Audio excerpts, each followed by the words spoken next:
प्रिय भक्तगण, आज हम आपको एक कथा का श्रवण करा रहे हैं जो सुनने मात्र से आपके जीवन में सुख संपत्ति और धन की वर्षा होगी। तो चलिए कथा को प्रारंभ करते हैं।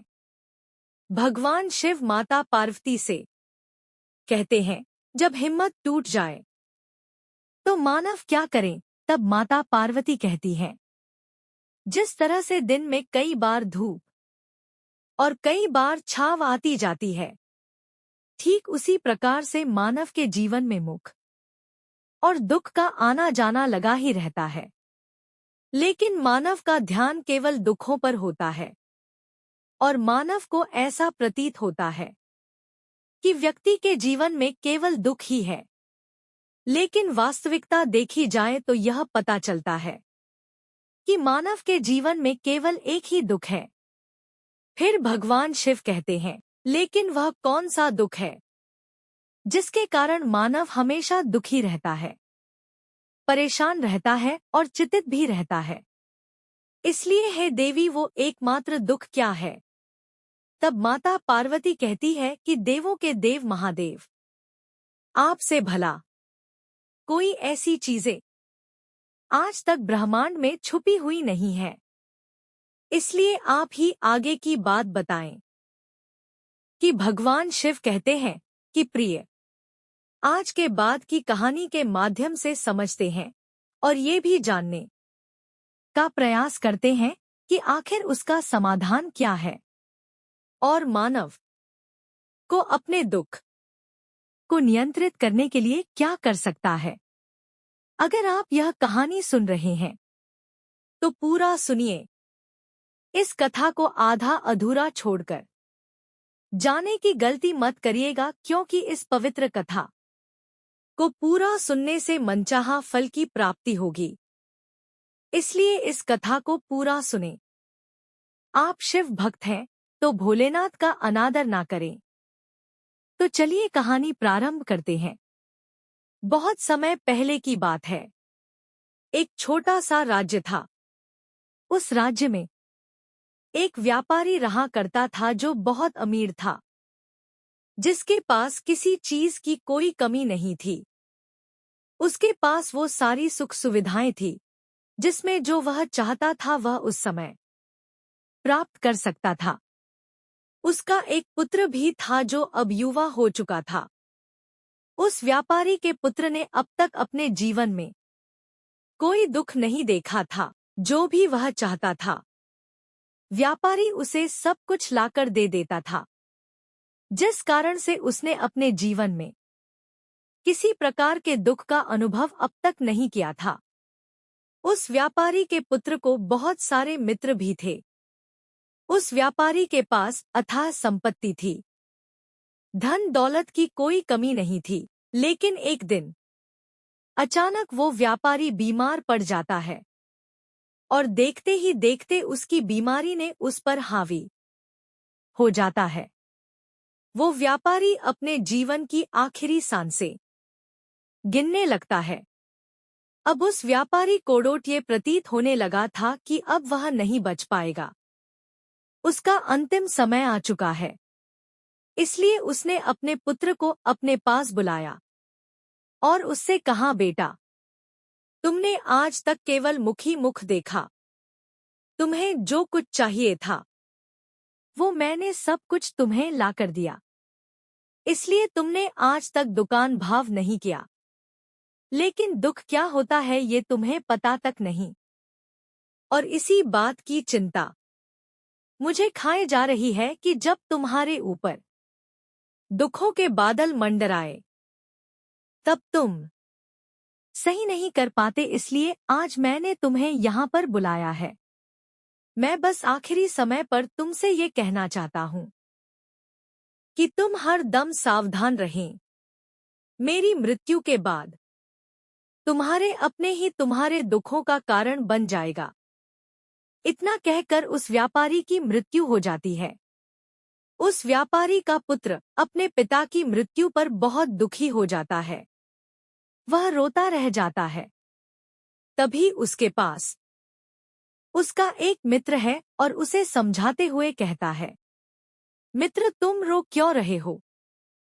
तुम्हारे पिता ही मरे हैं, लेकिन तुम्हारे पास तो अब भी ये सारी धन दौलत है, ये सारी संपदा है, ये सारी संपत्ति तुम्हारी ही तो है। अब तो तुम उन चीजों का भी आनंद ले सकते हो जिनका आनंद तुम अपने पिता के रहते नहीं ले पाए थे। अपने मित्र की ये बात सुनकर दोबारा प्रसन्न होता है। अब उसे इस बात का एहसास हो चुका था कि उसके पास अथाह संपत्ति है, जिसकी मदद से वो अपना जीवन खुशी खुशी बिता सकता है। लेकिन इसी धन संपदा के कारण वह अब बुरी आदतों का शिकार भी जाता है। वह वैशाली जाने लगा था। वह हर प्रकार का नशा करने लगता है। जहां उसका मन करता वो वहां चला जाता है। जब भी उसका मन करता वो किसी को भी अपने घर बुला लेता है। फिर चाहे दिन हो या रात, जो भी उसका मन करता वो खरीद लेता, क्योंकि उसके पास अथाह संपत्ति थी। और तो और उसके पिता का सारा व्यापार भी अब उसी के हाथों में था और अब वो बहुत खुश था। वो अपने जीवन को अपनी मर्जी के हिसाब से जिया करता था। एक दिन उसके मन में ख्याल आया कि पिता ने मुझे बेवजह डरा दिया था कि लोग मेरा फायदा उठाएंगे, मेरे दुश्मन बन जाएंगे, मेरे दुखों का कारण बन जाएंगे। लेकिन अब मैं और भी मजे से जी रहा हूँ। मेरे सुख के दिन तो अब आए हैं। मैं आज तक जो नहीं कर पाया था वो सब करने में अपने सक्षम हो गया हूँ। ये सब सोचकर उसके खुशी का कोई ठिकाना नहीं था। वह बहुत खुश था। तभी एक दिन उस राज्य में एक बहुत बड़ा मंदिर का निर्माण हो रहा था और उस मंदिर के निर्माण के समय पर ये घोषणा करवाई गई कि जो भी इस मंदिर के लिए सबसे अधिक दान देगा, उसका नाम उस मंदिर के एक पत्थर पर स्वर्ण अक्षरों में लिखा जाएगा। जब उसके मित्र ने ये बात सुनी तो वो दौरा दोहरा उसके पास आया और उसे सारी बात बताई। तब उस व्यापारी के पुत्र ने ये तय किया कि वो मंदिर को सबसे बड़ा दान देगा, और उसने ऐसा ही किया। और साथ ही यह भी निश्चित हो गया कि उसका नाम उस मंदिर के पत्थर पर स्वर्ण अक्षरों में लिखा जाएगा। लेकिन जब वह दान देकर वापस घर की ओर लौट रहा था, तब रास्ते में उसे एक संत मिल जाते हैं जो भोजन की याचना कर रहे थे। इस पर वह घमंडी व्यापारी का पुत्र कहता है, तुम जैसे लोग केवल 2 वक्त की रोटी के लिए हमेशा चिल्लाते रहते हो, पता नहीं तुम लोग कहाँ से आ जाते हो और ईश्वर तुम लोगों को पैदा ही क्यों करते हैं। तुम लोग गंदगी हो, इस समाज का तुम्हें जीने का कोई हक नहीं। केवल अपना पेट भरने के लिए 2 वक्त की रोटी के लिए तुम किसी के सामने भी झुक जाते हो। यदि झुकना ही है तो उस ईश्वर के सामने जो शायद तुम्हारी गलतियों को माफ कर दे और तुम्हें एक अच्छा जीवन प्रदान करे। हो सकता है वह तुम्हें भोजन भी दे दे। वह लड़का उस संत को खरी खोटी सुनाकर वहां से चला जाता है। धीरे धीरे उस लड़के के पास उसके मित्रों, सहयोगियों और रिश्तेदारों की संख्या बढ़ने लगती है। अब हर कोई उसे बिना पूछे कोई काम नहीं करता था। हर चीज में उसी से पूछा जाता था, जिस कारण उस लड़के को लगने लगा था कि अब मेरे बिना कोई काम नहीं हो सकता। जो भी हो मैं ही हूँ। जिस कारण उस लड़के का अहंकार अब 7वें आसमान पर था। सभी लोगों ने उसका मन जीत लिया था। सब लोग उसके विश्वासपात्र बन चुके थे। उस लड़के के पास अपार धन था, जिस कारण सब जुड़े हुए थे। लेकिन ये बात उस लड़के को समझ नहीं आ रही थी। सभी लोग विश्वास के नाम पर अब उस लड़के से धन उधार लेने लगे थे, और वह भी खुशी खुशी लोगों को धन उधार दे दिया करता था। जो कोई उसे धन उधार लेने आता वह जितना मांगता वह उससे ज्यादा ही उन्हें दे दिया करता था, क्योंकि वह सभी की नजरों में अपने आप को श्रेष्ठ साबित करना चाहता था। वह अपने आप को महान दिखाना चाहता था, लेकिन धीरे धीरे उसकी बुरी आदतों के कारण अब उसका व्यापार चौपट होने लगा था। देखते ही देखते एक दिन व्यापार में उसे बहुत बड़ा घाटा हुआ। उसका पूरा व्यापार कर्ज में डूब गया। अब वह बहुत परेशान हो चुका था। वह चिंतित हो चुका था। उसे यह समझ नहीं आ रहा था, आखिर यह सब क्या हुआ।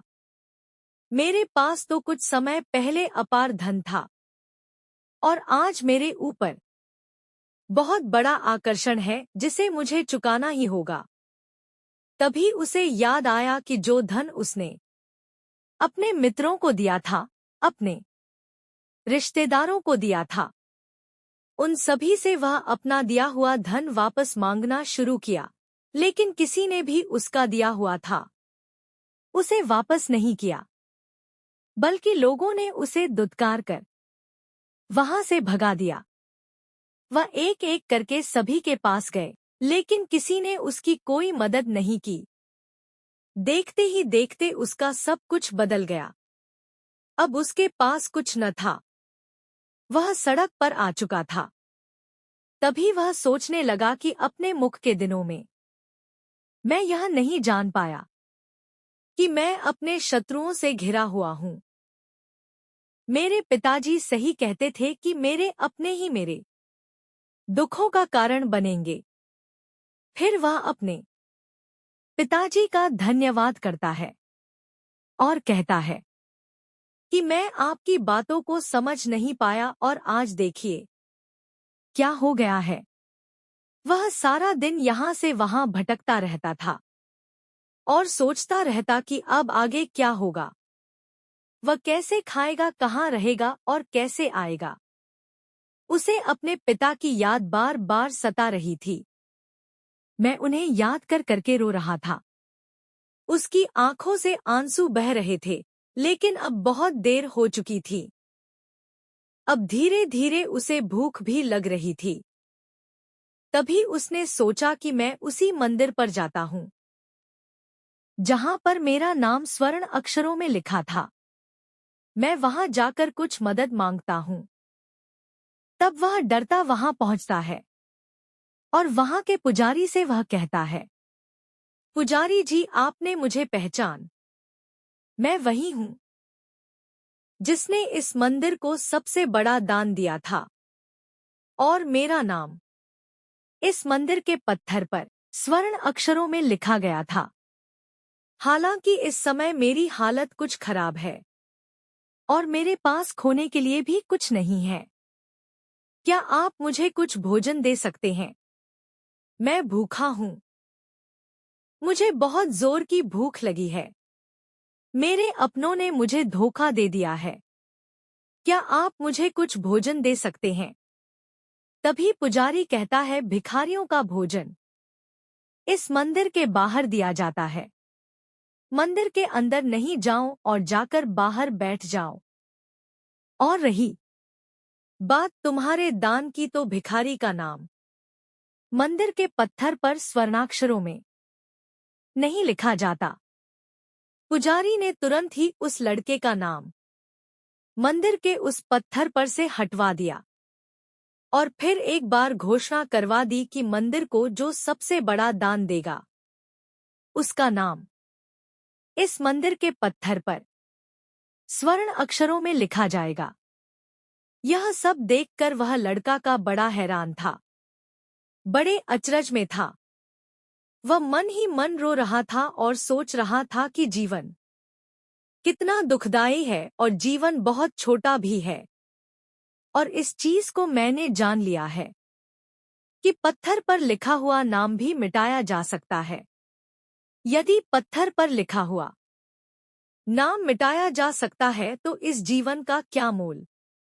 यह जीवन के कभी भी समाप्त हो सकता है। उस लड़का को जोरों की भूख लगी थी। वो मंदिर के बाहर जाकर एक कोने में बैठकर लोग आते रहे और भिखारी को कुछ न कुछ दान देते रहे, लेकिन वह लड़का, उसकी हिम्मत ही नहीं हो रही थी कि वह भीख मांग सके, और न ही वह उन भिखारियों में बैठना चाहता था। देखते ही देखते दोपहर से रात का समय हो चुका था, लेकिन अब तक उसे कुछ भी न मिला था। लेकिन उसकी भूख बढ़ती चली जा रही थी और उसे जोरों की भूख लगी थी। पहली बार उसने अपनी भूख को जाना था, अपने पेट के सांप के बारे में जाना था, और इस भूख के कारण वह इतना परेशान हो चुका था। उसने तय किया कि वह मंदिर से भोजन को चुरा लेता और उसे खाकर अपना पेट भरने का। जैसे ही वह वहां से उठता है, तभी वह संत वहां पर आ जाता है, जिस संत को वह लड़कों ने बहुत खरी खोटी सुनाई थी। वह संत उस लड़के के पास आकर कहता है, बेटा, हम पहले भी मिल चुके हैं।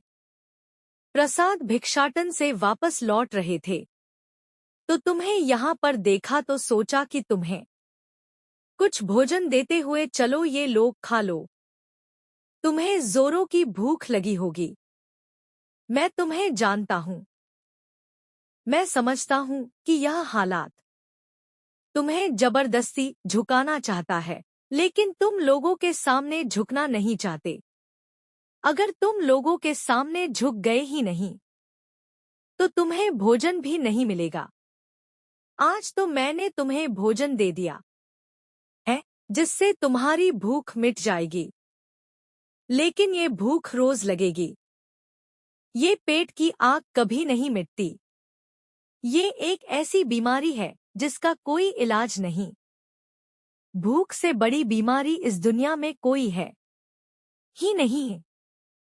इस पर वो लड़का संत से कहता है, जब मेरे पास धन दौलत थी, अथाह संपत्ति थी, तो मेरे पीछे मेरे मित्रों की सहयोगी थी, रिश्तेदारों की कतार लगी रहती थी। सभी लोग मेरे शुभचिंतक थे। जैसे मेरे ऊपर दुख होते हैं, वो सब अब मेरे शत्रु बन गए हैं। लेकिन मैंने जैसे कितनी खरी खोटी सुनाई थी, वही मेरे दुख में मेरा सहयोगी बना है। तो मेरे इस दुख में मेरे पहले मित्र हो, मेरे पहले रिश्तेदार, जिसने मुझ पर दया की है। मैं तो अपने आप को बहुत बड़ा समझता था, लेकिन देखो इस मत की माँ ने मुझे कहां से कहां पहुंचा दिया है। आज मैं इस बात को अच्छी तरह समझ चुका हूं कि धन से बड़ा कोई मित्र नहीं। इतना कहकर उस लड़के ने भोजन किया और उसने पहली बार भोजन के सुख का आनंद उठाया। उसके हाथ कांप रहे थे। वह जल्दी जल्दी उस भोजन को समाप्त करना चाहता था, जल्दी जल्दी उसे चबा लेना चाहता था, और उसकी आंखों से झरझर आंसू भी बह रहे थे। उसे ऐसा प्रतीत हो रहा था मानो आज से पहले ऐसा न देख भोजन उसने आज तक नहीं किया हो। भोजन करते वक्त जो अनुभव उसे प्राप्त हुआ, ऐसा अनुभव उसे आज तक नहीं मिला था। तभी वह संत से कहता है, ये कैसा सुख है। मैं इस दुख में भी इस भोजन के मुख का अनुभव कर पा रहा हूँ। तभी संत कहते हैं, जहाँ तृप्ति होती है वहाँ मुख का अनुभव होता है, लेकिन सावधान, तृप्ति बहुत खतरनाक भी होती है। जब ये तृप्ति हमारी आवश्यकता, हमारी इच्छाओं से ऊपर उठ जाती है, तब ये दुख के दर्शन भी हमें कराती है। आज जो भोजन तुम कर रहे हो, ऐसा भोजन यदि तुम्हें पहले प्राप्त होता तो तुम इसे छूटे तक नहीं। लेकिन आज इसी भोजन को करके तुम्हें तृप्ति मिल रही है। लेकिन जब तुम्हारे पास धन था, दौलत थी, तब तुमने इससे भी अच्छा भोजन किया होगा, लेकिन तब तुम्हें तृप्ति नहीं मिली होगी। वह सुख प्राप्त नहीं हुआ होगा जो तुम आज अनुभव कर रहे हो। लेकिन अगर ऐसा ही भोजन तुम्हें रोज मिलता रहे, तो तुम और भी अच्छे भोजन की कामना करने लगेंगे, और इसी कामना की तृप्ति के लिए तुम्हारे मन में दुख पैदा होगा। और जब तुम अपने मन की इस कामना की तृप्ति कर दोगे तो तुम्हें सुख भी प्राप्त होगा, लेकिन ये सुख आएगा और चला जाएगा। और जब तुम्हारे जीवन में इसी प्रकार के भोजन हमेशा आते रहेंगे और जाते रहेंगे तो तुम किसी और इच्छा की ओर आगे बढ़ने लगोगे। तब तुम किसी और इच्छा की पूर्ति करना चाहोगे, तुम किसी और इच्छा की तृप्ति करना चाहोगे, और जब वह इच्छा पूरी नहीं होगी, जब तुम्हें तृप्ति नहीं मिलेगी तो तुम्हें दुख होगा, तकलीफ होगी, पीड़ा होगी, और यह श्रृंखला ऐसे ही आगे बढ़ती चली जाएगी। तो हमेशा सुख के पीछे भागोगे, लेकिन दुख तुम्हारे पीछे यूं ही भागता रहेगा। तुम सबको करना चाहोगे, दुख तुम्हें पकड़ना चाहेगा। इसी प्रकार ये प्रक्रिया यूं ही निरंतर चलती रहेगी। तभी संत अपने थैले में से एक सोने की थैली निकालकर उस लड़के के हाथ पर रख देता है। तभी वो लड़का उस संत से कहता है कि महाराज, आपके पास इतना धन कहाँ से आए? आप तो एक वैरागी है। तभी वह संत उस लड़के से कहता है, ये धन तुम्हारा ही है। उस दिन जब तुम मुझे खरी खोटी सुनाकर अपने घर की ओर आगे बढ़ रहे थे, तभी तुम्हारी जेब से ये सोने के सिक्कों से भरा हुआ थैला नीचे गिर पड़ा और मैंने इसे उठाकर अपने पास रख लिया, ये सोचकर कि जब तुम मुझे मिलोगे तब मैं इसे तुम्हें लौटा दूंगा। लेकिन उस दिन के बाद से आज तुम मुझे मिली हो, इसलिए मैं तुम्हें इसे लौटा रहा हूं। ले लो, यह तुम्हारा ही है। इस पर वो लड़का कहता है कि महाराज, इसी धन के लिए मुझे मेरे मित्रों ने, मेरे सहयोगी ने, यहाँ तक कि मेरे रिश्तेदारों ने भी मुझे धोखा दिया था, लेकिन अब वो पहले इंसान है जो मुझे ये धन लौटा रहे हैं। और वहीं पर जो मैंने धन अपने मित्र, अपने सहयोगी, अपने रिश्तेदारों को दिया था अपने बुरे समय पर, जब मैंने उनसे वो मांगा तो उन सभी ने वह धन देने से मना कर दिया। कड़ियों ने तो मुझे खरी खोटी सुनाकर अपने घर से धक्के मारकर निकलवा दिया, लेकिन आप महाराज पहले इंसान जिन्होंने मेरे इस बुरे समय पर मेरा साथ दिया है, मेरा धन मुझे वापस लौटाया है।